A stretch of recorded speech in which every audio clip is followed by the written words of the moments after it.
بسم اللہ الرحمن الرحیم۔ بخاری شریف جلد سوم،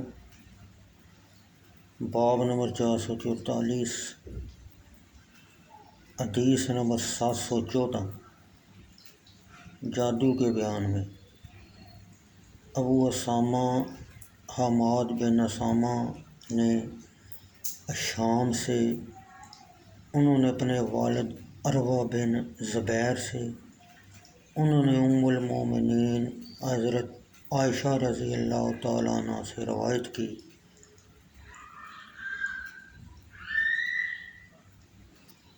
انہوں نے کہا رسول اللہ صلی اللہ علیہ وسلم پر جادو کیا گیا، حتیٰ کہ آپ کا یہ خیال ہوتا تھا کہ کوئی کام کیا ہے حالانکہ کام نہیں کیا ہوتا تھا۔ حتیٰ کہ ایک دن آپ میرے پاس تھے تو اللہ عز و جل سے دعا کی، پھر دعا کی، یعنی بار بار دعا کی، پھر فرمایا اے عائشہ رضی اللہ تعالیٰ عنہ، تجھے معلوم ہے اللہ عز و جل سے میں نے جس چیز کے متعلق پوچھا، اللہ عز و جل نے مجھے اس کا جواب دے دیا۔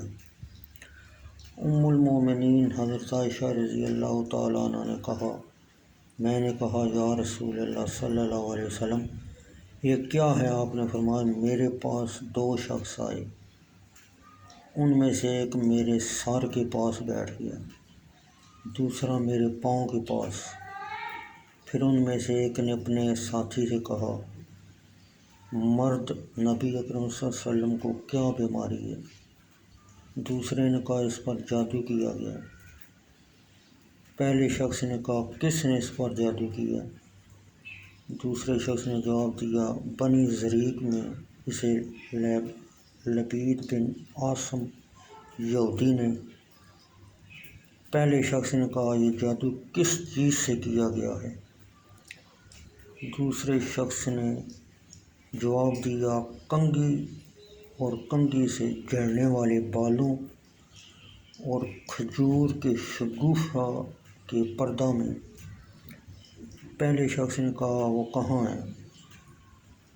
دوسرے شخص نے جواب دیا ذی اروان کے کنویں میں۔ راوی نے کہا نبی اکرم صلی اللہ علیہ وسلم اپنے صحابہ کرام کے ہمراہ اس کنویں کے پاس گئے، اس کنویں کو دیکھا جبکہ اس پر کھجوریں تھیں۔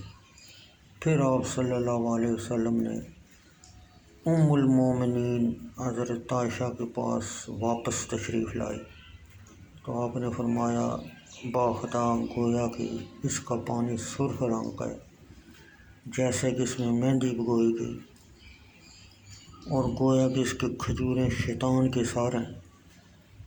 ام المومنین رضی اللہ عنہا نے کہا میں نے عرض کیا یا رسول اللہ صلی اللہ علیہ وسلم کیا آپ نے اس کو نکالا ہے جو کچھ کنگھی اور اس جھڑنے والے بال اور جس سے اسے باندھا گیا ہے؟